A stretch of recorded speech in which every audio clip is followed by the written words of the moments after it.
Момичета, останете с мен до края на видеото, защото искам да ви обясня нещо важно. С обяснение и с добър подход винаги човек може да разбере за какво става на въпрос. Знаете, че аз колаборирам с бренда In Essentials и не съм човек, който приема който и да е или рекламация на какъвто и да е продукт.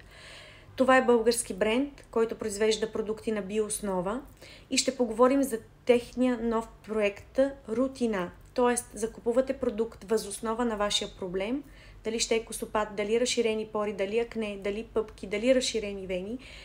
Ползвате го 90 дни и резултата е гарантиран. Ако не останете доволни, те ви възвръщат част от парите и ви дават продукт, от който да останете доволни.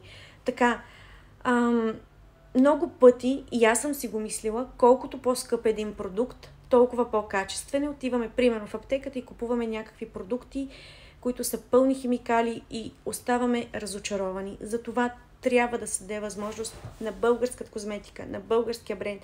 И само при мисълта, че той е направен единствено от биопродукти, няма как човек да остане разочарован или да ви навредят. Могат само да ви помогнат.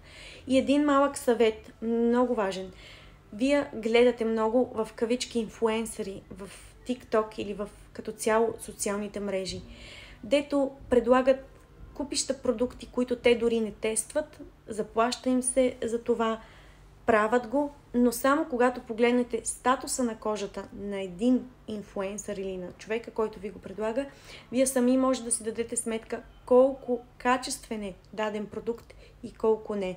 Затова доверете ми се, ще ви оставя и промокод Мария10. Ако желаете да закупите нещо, ще имате още 10% отстъпка.